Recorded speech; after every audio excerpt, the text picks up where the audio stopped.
It's another fine day at Camp Dynasty. I am Counselor Austin, joined by Counselor Collin, and somehow, some way, the Senior Bowl has come and gone already. So we were just talking. We're like, I can't believe it's already like early February and we have like the combine to look forward to. Obviously, the Super Bowl is in less than a week. We're in like it's not technically the off season of the NFL, but that's what it feels like with only one game remaining and the Senior Bowl behind us. It feels like it's fully, mock drafts are pumping out every single day from all your favorite content creators, and we're like diving in. And now we get to look back at the Senior Bowl instead of trying to predict what's going to happen in it.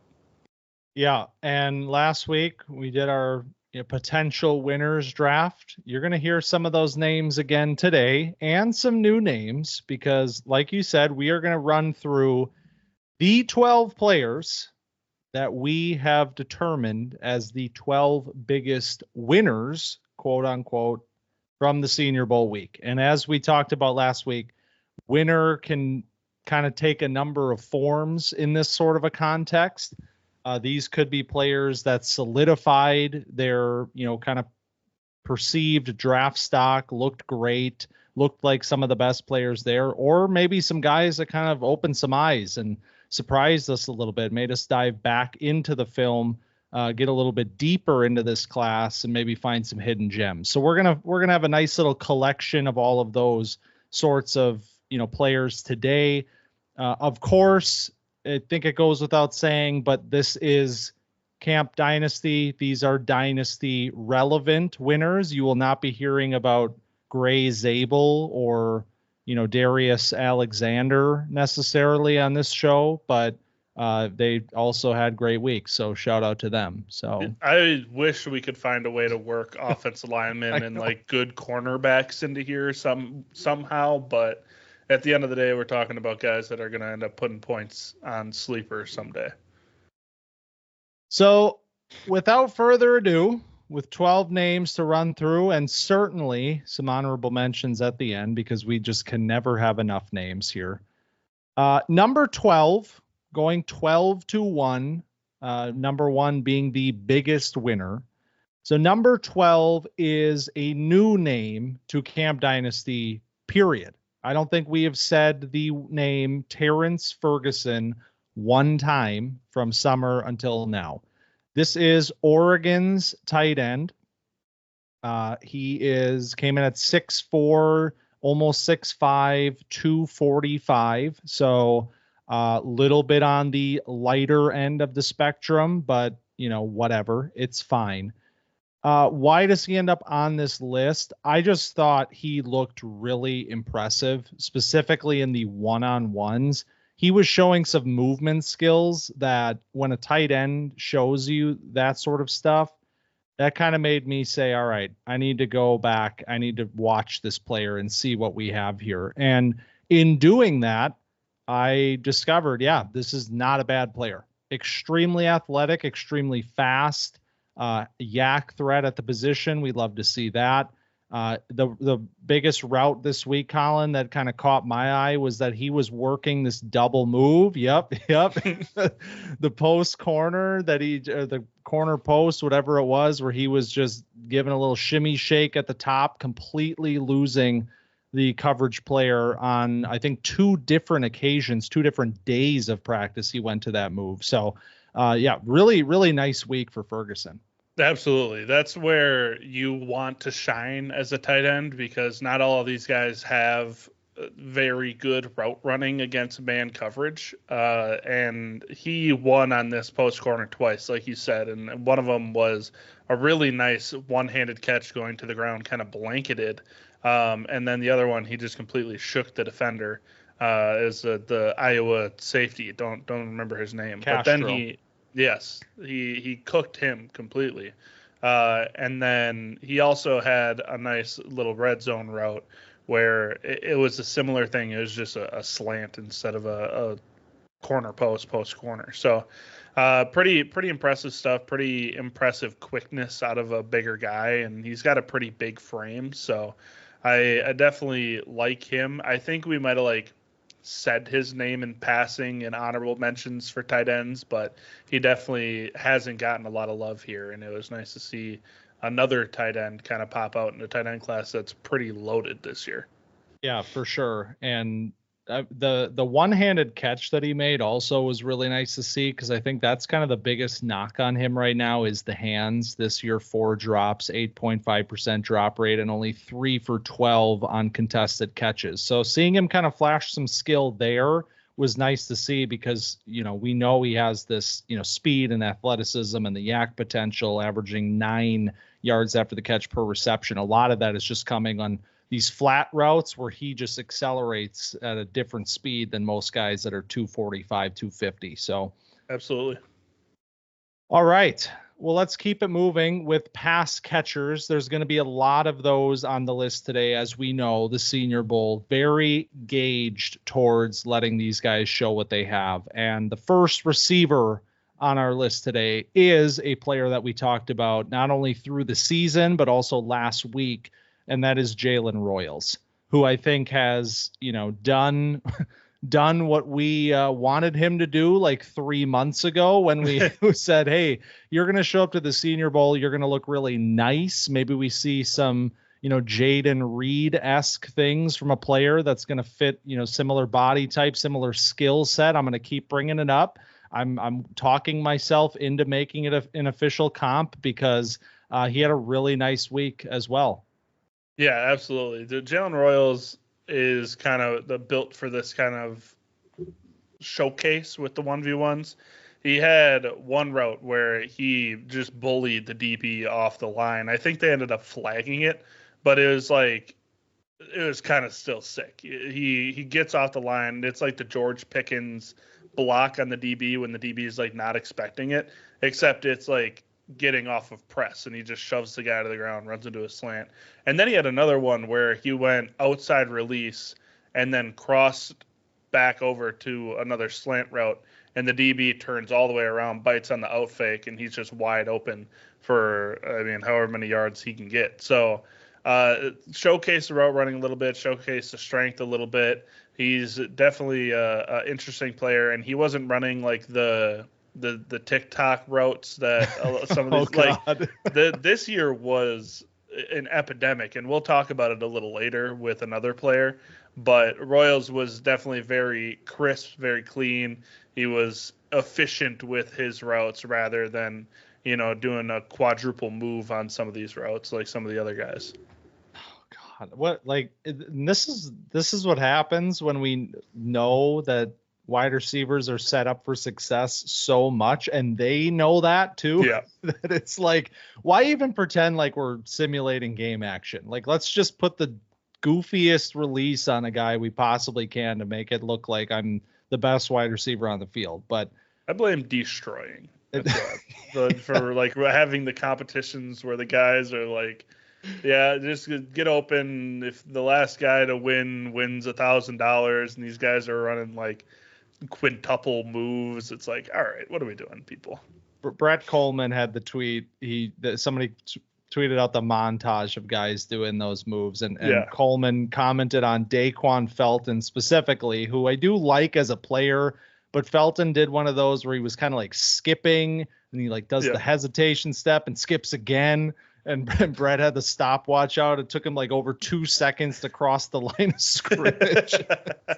It's 6 seconds till they're into their route. And it's all right, your quarterback has been sacked 2 times already. So, but Royals, very good stuff. I obviously take it with a grain of salt with these one-on-ones, but I do think there is some untapped potential with Royals in terms of being as a route runner, just based off of how he was used primarily at Utah State. They did mix in quite a few routes for him, but you get a lot of this quick stuff, a lot of the screen game, just get the ball in his hands 5 yards from the line of scrimmage and let him do something with it.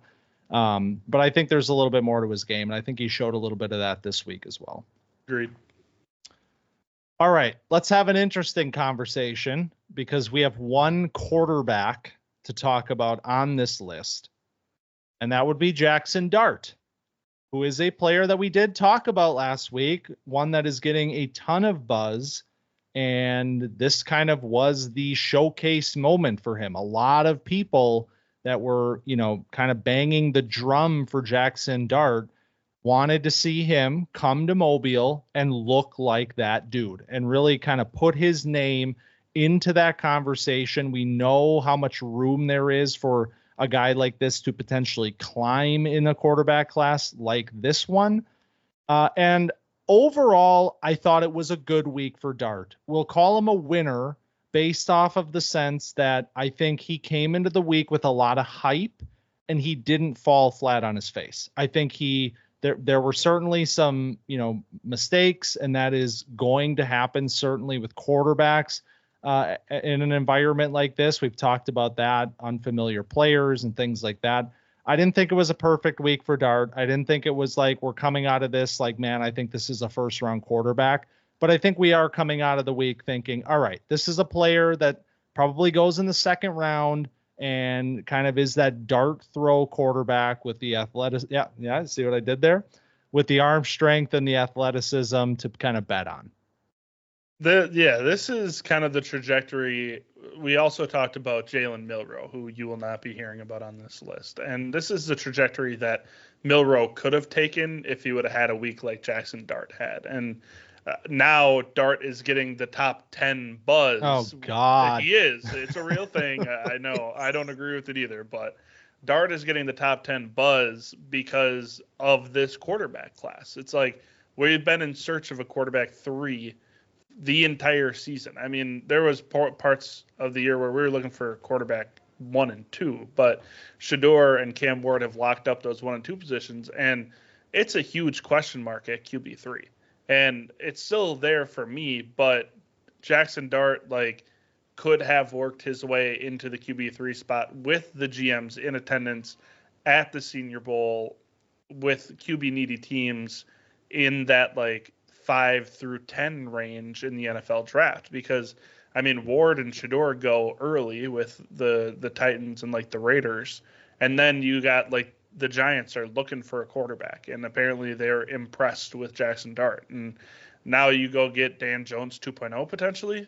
I mean it's possible, but at least you get to start over and roll the dice with a guy with a big arm that was at least a little bit impressive at the Senior Bowl, like Dan Jones was. Yeah, I mean, big arm, can push the ball downfield well, can run, Scramble. scored in the game itself, I believe, on a scramble, if I'm not mistaken. So, yeah, I mean, I guess, nothing is off the table with quarterbacks. I shouldn't say don't want to be definitive, but we're skeptical. Right. He is a second round quarterback for me. Let's put it that way. I have a second round grade on him. This week didn't change anything. It kind of just solidified okay, this is where he belongs, but we know how that goes. Maybe he ends up sneaking into round 1 after all. He moved up to QB1 for me. I mean, honestly, at this point, well, all bets are off with this quarterback class. So we have 1 quarterback, and we also have 1 running back. And that's not to say that there weren't other impressive running backs. We limit ourselves to 12 here. This is not an all-inclusive list, but I think that the running back that gained the most or was the biggest winner, which is what we're talking about here, was Trevor Etienne, who is a player that we talked about last week, who I watched him coming into the week, and I was really, really impressed with him. I was watching his film was one of those moments where I was kind of like, why is nobody really talking about this guy? I haven't heard a lot of buzz around the name. And I brought it up last week that, there was some sort of drama with him because of his performance, not only over the course of this season for Georgia, but also in the playoff game where he did fumble. So there was a little bit of bad blood, I think, with Georgia fans, and that probably, cascades into why he hasn't been getting a ton of buzz. But what you saw this week is what you have to love about this player, which is his explosiveness. I mean, incredibly explosive athlete at this position. And that alone, turns ahead when you see a guy moving like this, even though he is a little bit smaller, 5'8" or 5'9", 205, somewhere in there. Even at that size, the explosiveness pops, and it's kind of game changing. And you kind of couple that with what I thought was some pretty solid vision and contact balance this last year at Georgia, despite not having a huge statistical season. I think this is a running back name to watch, potentially even for day 2 in this class. Yeah, Etienne had some really nice pass game reps where he, you do the routes one-on-one with linebackers out of the backfield, and he had kind of angle into a zig route. I don't know exactly what you call that, where you kind of 1, 2, 3, and it looked all right. It was called unfair for a linebacker. That's what that one was called. It's like, come on, what are we doing? So like a return route from an angle, but he ran a really nice wheel route where he attacked the linebacker, got him flat-footed, and then burned him. And then he had another one where he just completely sauced a guy on just like an out route. So they didn't use him very much. He had 32 catches in Georgia, which is a lot for Georgia, but not a lot of catches in total. But I like him as a little bit of a dual threat receiving runner coming out of this Senior Bowl. All right. Well, speaking of linebackers, we have one of those that made the list as well. And this was a player that popped kind of through the week for me, a player that I wasn't super familiar with, and that's Jeffrey Bassa from Oregon. He was really, really solid in the team period specifically, like looked really, really good in coverage, looked really good in his run fills and kind of just being around the ball, being a, communicator on the defense. They noted it on the broadcast that he was wearing the green dot. He was talking a lot, just seemed like that sort of dude out there, and having the athleticism to kind of back that up as well. He's a player that I'm definitely intrigued by. I need to go back and actually watch his film. I haven't gotten around to doing that yet, but in a linebacker class that kind of keeps surprising me, this is another one I think to keep your eyes on. Yeah, as a converted safety, you can definitely see the fluidity that Bassa has. He's, in the drills and then in the actual one-on-one reps and then in the practice, you can see the side-to-side. There's no wasted motion where he's getting one way and then going another. The coverage reps are, a lot of them are like perfect teach tape kind of coverage reps. So I'm definitely impressed with this player. I don't know exactly what the size ended up being for Bassa. 6'1", 226. So that's pretty small, even for our standards when we talk about. It's actually hilarious when you look at the measurements for the linebackers, because just by glancing, over 50% of them are under 230. Like it's crazy what has happened to this position. 235 is the new 250. Yeah, seriously. So like that's pretty light, but also as a guy that was a safety and, Oregon kind of breeds this kind of athlete, the undersized speed athlete kind of player, but he was impressive on the field. He definitely popped off the screen as a guy that can fly from sideline to sideline and can cover a lot of guys one-on-one.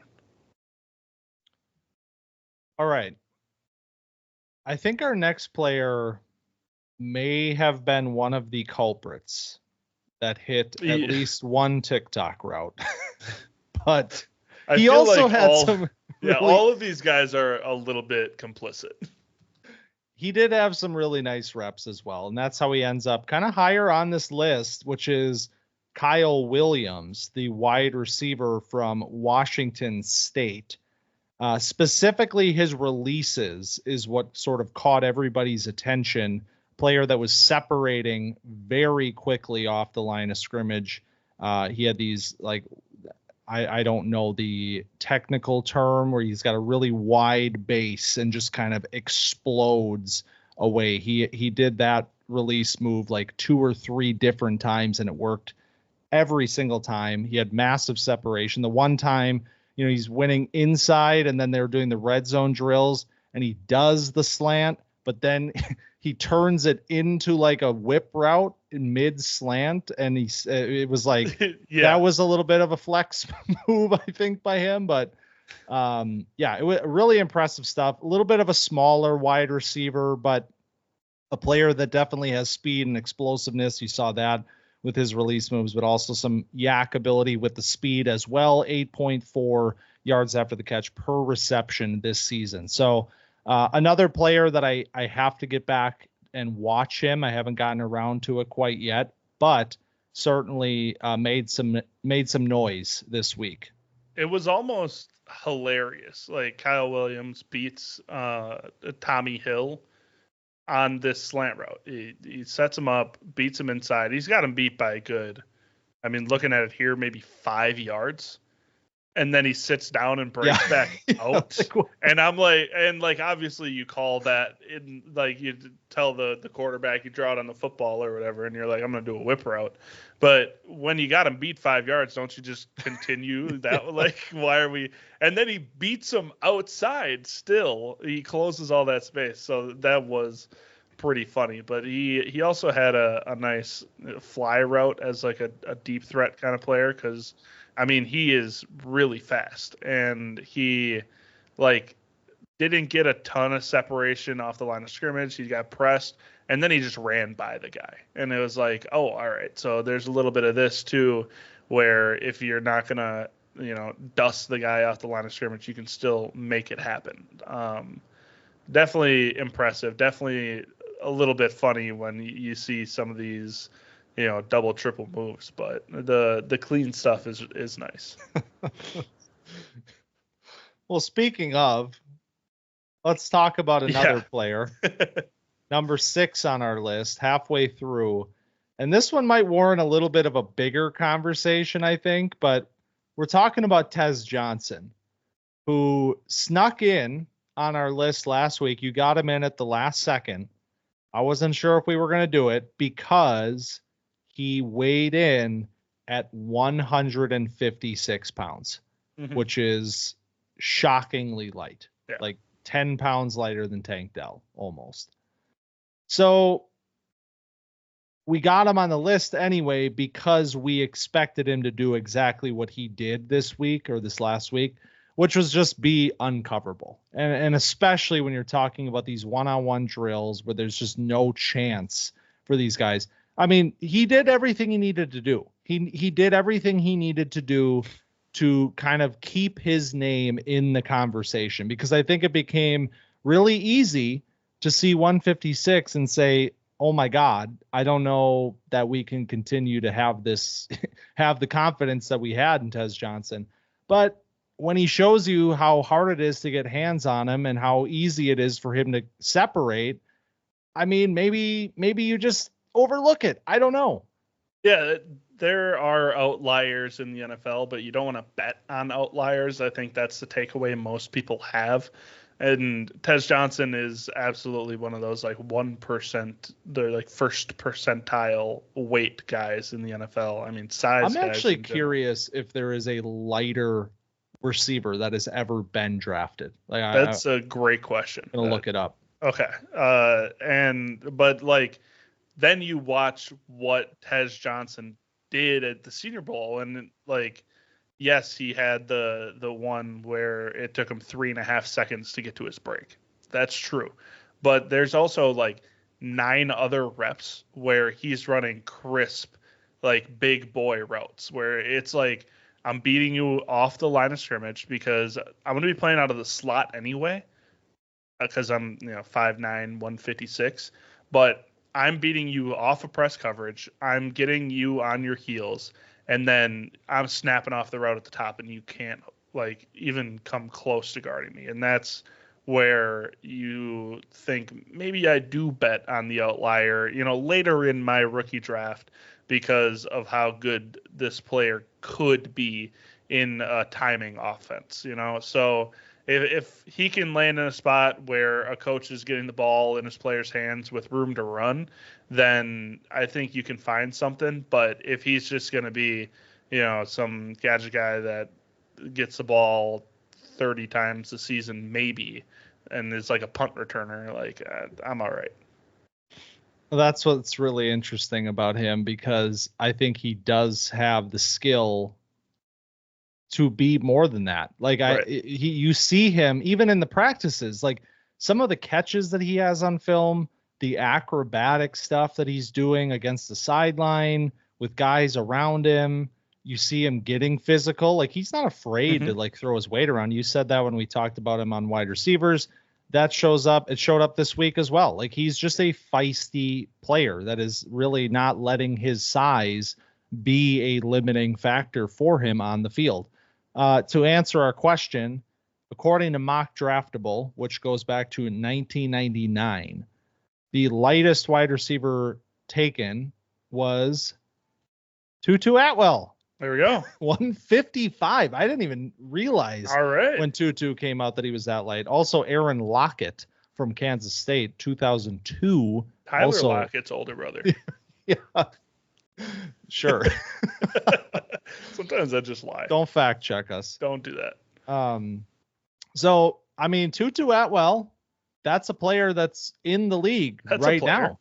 Like, you might have spot start him in your fantasy lineup at least one time in the last couple of years, potentially. I was gonna see, because I think last year he had not as many yards as I thought. he had a stretch though where it was is this happening? He got hot. He only had 483 yards. I thought that he went nuclear, but yeah. Well, now he's the new Cooper Kupp, right? That's how that works. He's the new Puka Nacua. Oh, right. Yeah, because Puka is Kupp now. Yeah, those skills seem to be a 1-for-1 between Puka and Tutu. He had 4 weeks in a row with at least 8 targets. So I'm not gonna lie, Tutu Atwell being that light kind of makes me just say F it with Tez. Yeah, because he's just a good player. That's what I'm saying. I don't want to do this again. I don't want to do the Tank Dell again, where it's like you see a number on a scale and you just say, I'm going to ignore what I'm seeing on film, and I'm going to ignore what I'm seeing at the Senior Bowl. I'm going to give him the benefit of the doubt. I like that. Going to rank him independently of his weight. Well, I don't think you should do that, but I think it has to play a little bit of a factor, but I respect it. All right. Well, one wide receiver that we do not have to worry about size-wise at all is the number 5 player on our list, Jayden Higgins, who he's becoming one of my favorite players in the class, I think. Just had a hell of a week. This is the kind of guy where you just wanted him to look kind of like a cut above some of the other players there, especially at this size, because you had a lot of guys like Tez, like Kyle Williams, that are on the smaller side. Higgins was the big guy. Higgins is the 6'4", 215 player here that you're expecting to look kind of like the best receiver. And I don't know that he was the best receiver during the practice week, but I think he looked pretty damn good. And of course there was the rep, which, yes, the corner on that play was not good. That was shocking, actually, to see a player at this event look like that. But the point remains that Higgins made him look like he didn't belong on the field on that rep. It was a vertical rep for anybody who doesn't know what I'm talking about. It was a vertical route from Higgins, and he just beat the guy by about 1,000,000 yards, but it's because the corner just couldn't get off the line of scrimmage, couldn't flip his hips. It was very, very bad. But Higgins got like 10 yards of separation on that play. So that's what you'd hope to see from a guy who is, going up against a corner that was failing miserably. So I'm not saying that Higgins, like with that single rep, proved that he is, capable of playing the X role in the NFL, which I do have some doubts about. I think he works a lot better in the slot, but I think this week kind of generally eased some of my concerns around, how well his game translates outside of a more specific role. Yeah, he had a route in the scrimmage where he released inside, had like a post route, and I really like how he attacked the safety's cushion because the guy was sitting like 10, 12 yards off, and he closed all of that distance and then made his break, and the safety like was flat-footed, and that's the kind of thing that you would want to see out of Higgins. And that's why we keep talking about him as a potential slot player, because we like that kind of matchup for Higgins. Like, can he do it on the outside? He can, but I don't know if he can do it consistently outside at the NFL level. You saw him working against Bilal Cohn, and he got absolutely strapped by like a real corner. And like, that's the kind of thing that you see on tape sometimes. And you want him to be running these like big routes, like these flies and going deep, but on the in-between stuff, when he's not going vertical, I'd rather see him in the slot where he can match up against nickels, against safeties, and he can, use his advanced footwork for his size against guys that are like-bodied, rather than having to match up against like Pat Surtain and Derek Stingley and just getting like eliminated from the game, Yeah, 100%. And I hope, like, and that's the thing, like, he has the versatility where I think you can move him around, but I hope that, in the NFL, the 70-30 split where he was outside 70% of the time becomes more of like a 70-30 slot split in the NFL, something like that. And so, but a really impressive week. He also had a touchdown reception in the game. Mm-hmm. Was that on the trick play? Yep. Was that Ollie Gordon throwing him the ball? It was. Throwing him the touchdown. It, it wasn't a great throw, but gave him a chance. But he made it work. See, that's what he does, man. Oh man, at Iowa State. Let's keep it rolling, because Jayden Higgins looked for Jaylen Noel. Jaylen Noel. I think, I was wrong. I think you said it right one time last week. I feel like I said it. I feel like you're giving me too much credit. I think I said Noel. Well, regardless, it's Jaylen Noel, as far as I know from the broadcast. They kept saying Noel. I'm going to trust that they're correct. These Iowa State guys, man, they're legit. I really like both of these players. Two of my favorite receivers in the class. Both of them had really, really good weeks. Noel was maybe the best wide receiver there. One of the top ones at the very least. I believe he was voted as the best wide receiver in the practices, if I'm not mistaken, by the players there. They do the player voted awards. I think so. So he didn't necessarily, I don't think he had that rep that was like getting circulated. Like, I don't think he had the clip where it was like, oh my God, he did that. But it was just a solid week from him, like consistently showing his explosiveness off the line, consistently getting separation in the one-on-ones. He had one of his kind of signature crazy catches, even at this size, which he puts out on film as well. Player that's only 5. I want to make sure I get the official one because I think it was a little bit smaller. 5'9.5", 196. Even at that size, he has some kind of crazy catches downfield this season at Iowa State, and he had at least one in the practices last week as well. So really, really fun player that I'm excited to see him at the combine as well, because I think that 40 time is going to be pretty nuts. Yeah, he was matched up against Florida State's corner. I think it's Azare Thomas. Yeah. And they both are like Azare Thomas might be a top 50 pick, and Noel was getting some good separation. He also had one rep where Thomas like ran the route for him, and Noel adjusts to the throw and still makes this catch even though he's completely blanketed, which is not really what we went into the weekend expecting to see out of Noel. It's not like we were talking about his contested catch and his adjustments. We were more talking about the route running and the speed and the explosiveness. And he had two of these catches where he had the one that I just talked about, and then there's another one where it got thrown kind of back shoulder, and he was running a vertical route, and he kind of stopped on a dime, like dug the toes into the ground, got 2 feet in bounds, caught the ball away from his body, and it was like, all right, man, like these are the reps that make GMs kind of look at each other and raise their eyebrows, because this is the type of stuff that you want your Z receiver doing on a regular basis. So, a really impressive week from Noel. All right, well, IDPs, we try to get them in. There were many impressive IDPs this week. Too many. We could have done a whole show, I think, about them. We talked about Bassa on the linebacker front.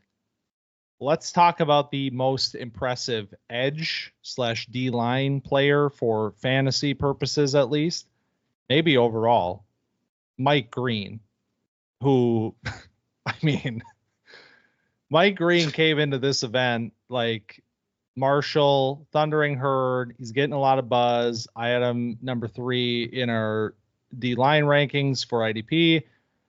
Kind of like, I'm really hoping he has a kick-ass draft process. Yeah. And he showed up and dominated at the Senior Bowl. Like, everything you wanted to see from him, he did it. Speed, power, technique, going up against the best tackles there, going up against Josh Connerly and bull rushing his ass into the dirt.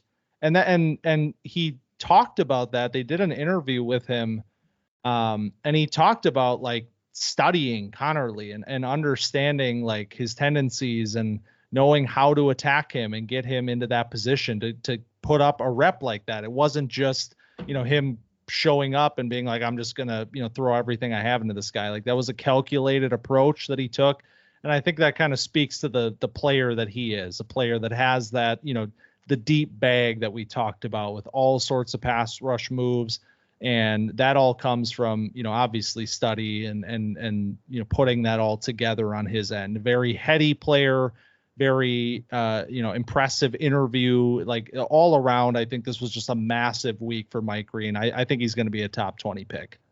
Yeah, I agree. I wouldn't be surprised if he goes even higher than that. Like this, he pulls himself out, I think, after one day, right? I think it was 2 days. Right. And he was just, abusing some of these offensive linemen. There was only one rep that I saw him lose, and it was against the LSU tackle. I'm not Ariante Ursi, where he stood him up. But everybody else, he made him look stupid. There's a Purdue tackle that he hit with like an inside move, and he hits him with that outside fake, has him set way outside, and then beats him inside. And it's just like, man, you got the power that he shows off, and then you get a little bit of the inside move here, and then you get the outside move against 78, who he had a rep against too. And it's like, man, this guy's got a deep bag against some of the best tackles that there are at this showcase. So I definitely came away really impressed with Mike Green. All right, 2 more players. Really, really stellar stuff. Yeah. Mike Green, I think maybe if there was a tier 1 of like Senior Bowl winners, we love doing tiers in draft season. But I think Mike Green's in there. Elijah Arroyo is certainly in there. If it wasn't for number 1 having the sort of week that he had, and I think everybody that paid attention knows where we're going, Arroyo would have ran away with it. because how he started on day one, when it was like, we talked about this last week. We know he's an explosive athlete. We know he has ridiculous speed. He comes in over 250 pounds, and you're like, wow, I can't believe that he's actually playing at 250, or at least coming in at 250 and kind of proving that he's not playing, around 240 or even under. He is a legit 245, 250. And what we saw this week was not only the speed, which obviously was on full display, but there was a lot of polish as well with his routes. I thought he had some really, really nice routes in the one-on-ones and honestly in all periods. I mean, the 11 on 11s, the red zone stuff, like every single area of the practices, he was kind of popping. And it's the sort of, performance where, you don't want to read too far into these things. Like Senior Bowl is just one moment in time. The combine is just one moment in time. But this was the sort of performance where I legitimately will go back and bump him up a little bit. Like based off of what I saw in film, what he showed on the field this week not only confirmed all of that at the size that he's at, but also I think he showed that he may even have a little bit more than I gave him credit for as well. Yeah, we talked about Arroyo as a vertical threat at the tight end position, a guy that can get behind the defense and he can beat the bigger players with his speed. And then you see him in these one-on-ones, and it's just the route running looks pretty clean. Like it's not the most polished thing. It's not Devontae Adams, but it's really, really good work for a guy this size with this kind of speed to burn after he can beat you. And this is in, short situations where they're going red zone.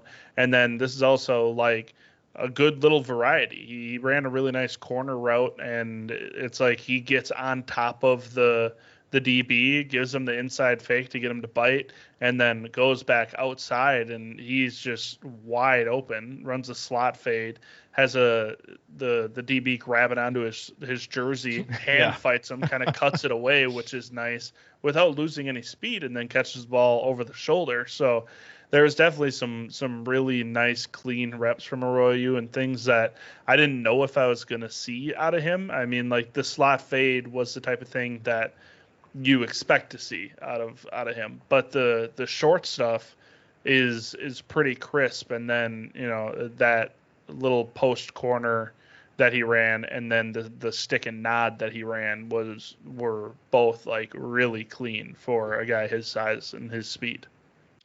And honestly, maybe even more impressive than what he was doing in the pass catching drills, I thought he would look really good as a blocker as well. And that's something where on film, I had some pretty serious questions about his ability right now. And as a younger player that is more of that vertical threat in this offense, they weren't asking him to do a ton. And when he was, it didn't look that great to me. But they were talking about it on the broadcast. Like he was saying, he's just been putting in a lot of time and putting a big emphasis into improving as a blocker. And I thought he looked pretty damn good last week. So, not to say that, the 1 week of practice is like, oh my God, this guy's a fucking, hell of a blocker too. Like, let's just make him a first round pick. But it is encouraging stuff to see. And what do I mean by, I'm bumping him up right now? He was my tight end 6 when we talked about it. He's my tight end 4. He's my tight end 4 right now in this class.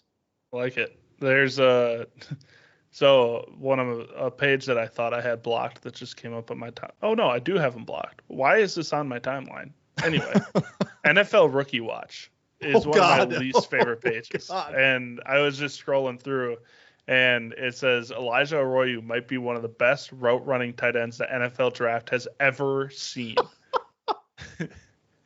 Some scouts have reportedly moved Arroyo up to tight end 3 on their boards, some having him ahead of Colson Loveland and Harold Fannin Jr.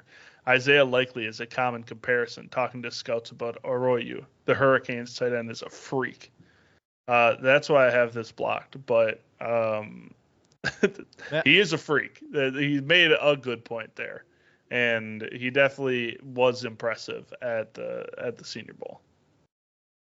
Imagine just fantasy football loser punishment. You can only follow Rookie Watch and Dove Kleiman. Yeah. Like that's the only things you can follow on Twitter. If he's the best, the top reply, if he's the best route running tight end the draft has ever seen, shouldn't he be tight end 1? Oh my God. Never change, Rookie Watch. All right. Well, Arroyo was incredibly impressive at tight end.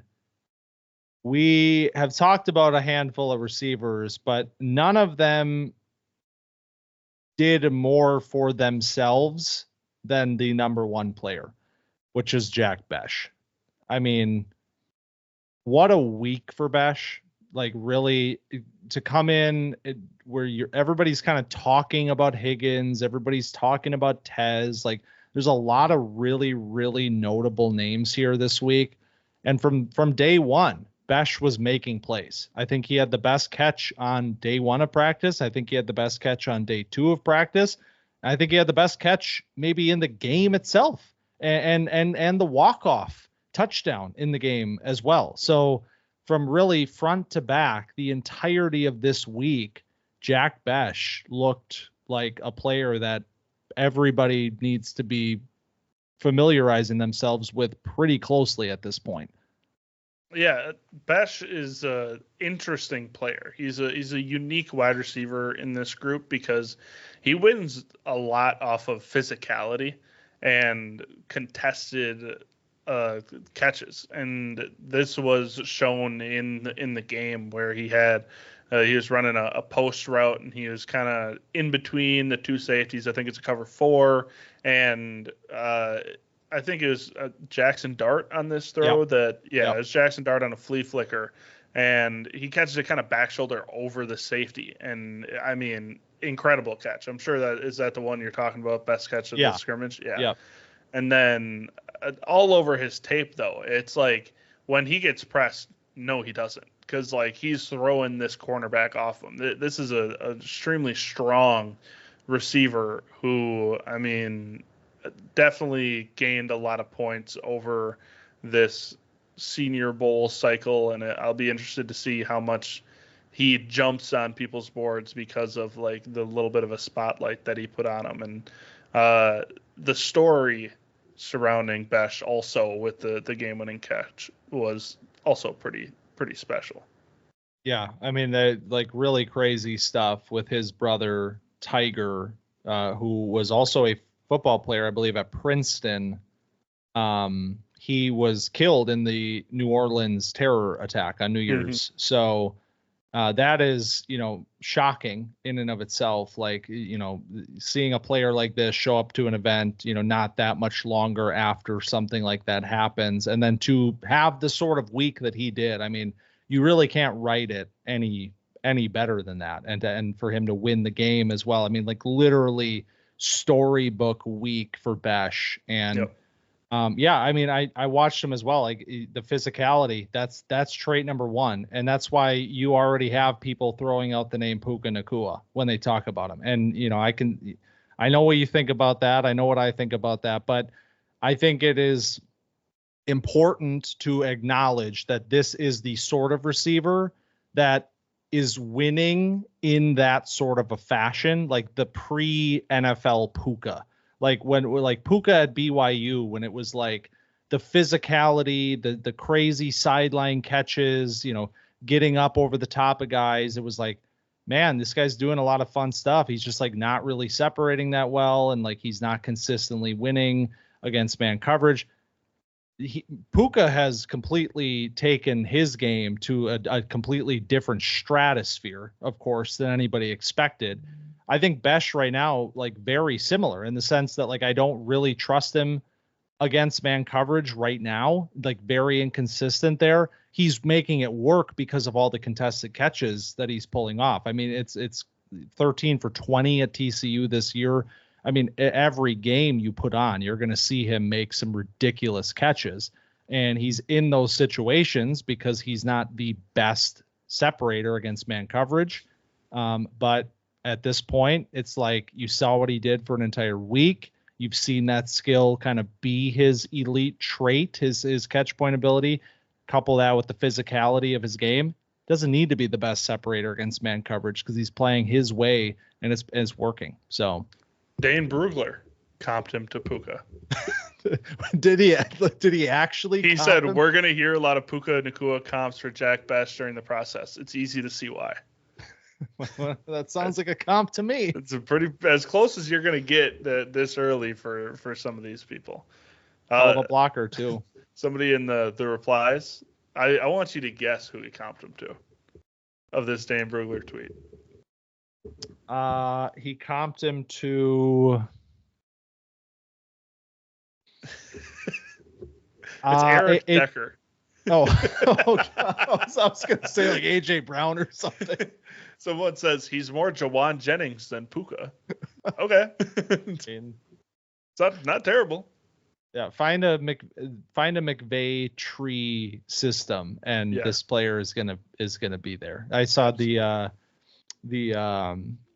Texans just hired the passing game coordinator and the tight ends coach from the Rams. Somebody was like, Jack Bech, you are a Houston Texan.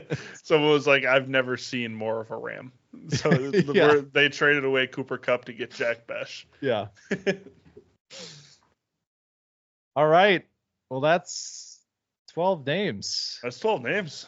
Damn. Time flies when you're having fun. Yeah. But of course, not only 12 winners from this week at the Senior Bowl, it was a very fun week with a lot of really impressive performances, many that, we are not talking about, of course. Interior defensive linemen that showed up big. I don't know if we're going to get any sneaking in as fantasy relevant, but there were some real standouts this week. Of the players, though, that we care about for our purposes, anybody else that did not make our cut here that you feel the need to shout out? There's a couple of the quarterbacks are still interesting. Riley Leonard had some moments in the game that were like, okay, this is something. I don't know if that's indicative of anything. It's not the week that Jaxson Dart had, where now he's getting talked about as like a top 10 guy or whatever.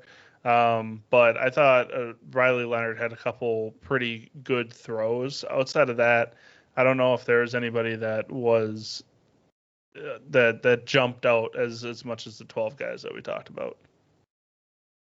Yeah, there's a handful of names I could shout out. Our guy, Devin Neal, I thought he had a really nice week. Kind of that more of that like solidification of the Devin Neal experience. Like, yes, he did look like one of the best backs there, as he should have.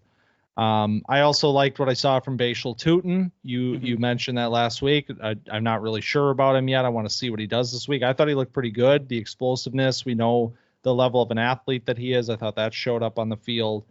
And then on the wide receiver front, I thought, Arian Smith was kind of putting up some really interesting stuff that I was not expecting to see from him. So that's a player I want to go back and watch a little bit more from. And then Pat Bryant, who was a player that I was excited to see how he did. I didn't think it was like the best week, but he had a pretty decent week of practice, and it was highlighted by the one red zone drill where he was going toe to toe with, oh damn it, I'm not going to think of the corner's name, but it was like they were just battling, and Kafka was like, run it again, and Bryant cooks him on a dig, and then the quarterback doesn't throw it, and it's like, what are you doing? Run it again, and then Bryant goes up over the top of him. So really fun player with Bryant, more of that, sort of like Tim Patrick-esque wide receiver, maybe not quite as big, but I think similar skill set there. So he's a player that I like. And last but not least, I do want to clear something up because I was not happy with how I phrased this last week.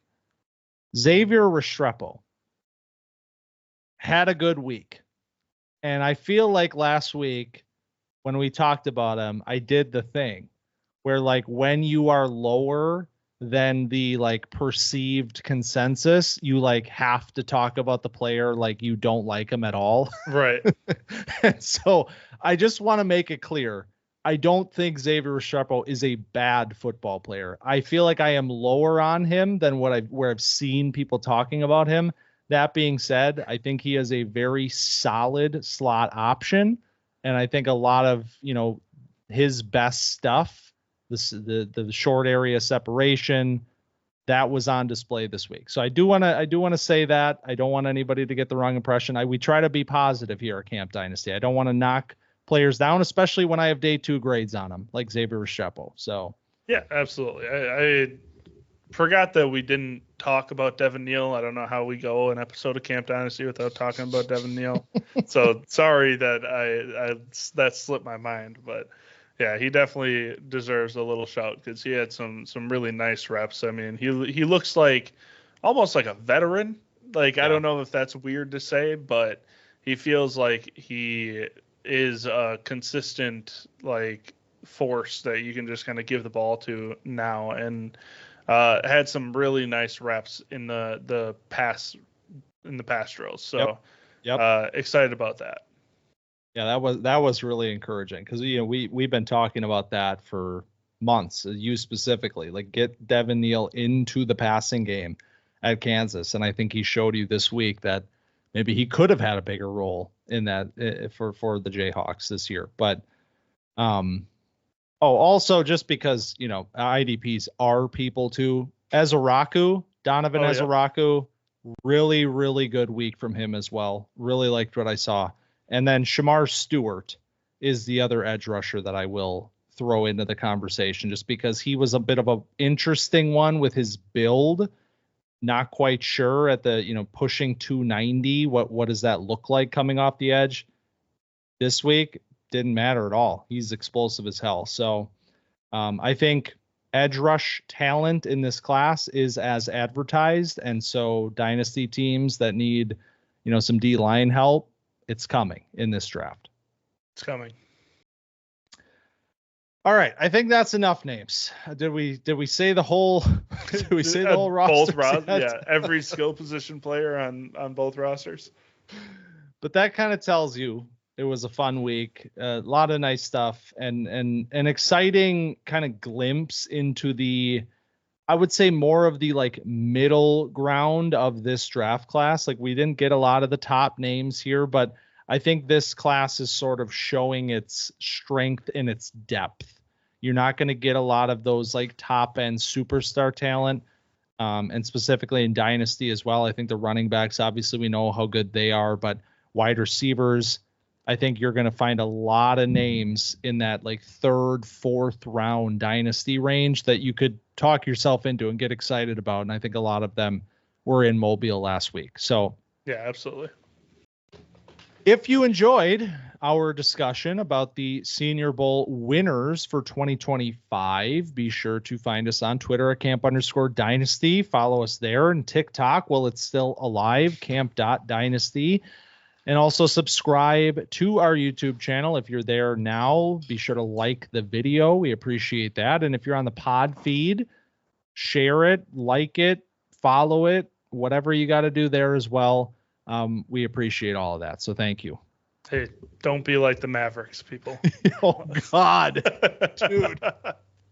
Not to open another can of worms, but. I mean, when's the last time you were shocked like that? When you have to sit there being like, was this fake? Like, this is fake, right? I have advice for you in your dynasty leagues. I'll tie this in. Shop your good players if you're going to trade them. Ooh, yeah. Don't go to one owner and just be happy with the deal that they decide, because like if I'm going to trade Puka Nacua, like I'm going to talk to the 11 other people in the league instead of talking to one guy and be like, yeah, man, I would love to get Devontae Adams back. Like that sounds great. Oh man, when you as a dynasty manager have more sense than an NBA GM, that's, it's tough. That's where we are. But by the way, next week, perfect matches. It's time. Love will be in the air. So we are going to start talking draft season for real, meaning NFL teams. They're going to come into the equation. We're not just talking about college players in a vacuum anymore. It's all going to happen really fast. So I'm looking forward to that as well. But thank you for stopping by Camp Dynasty this week, and we'll see you next week.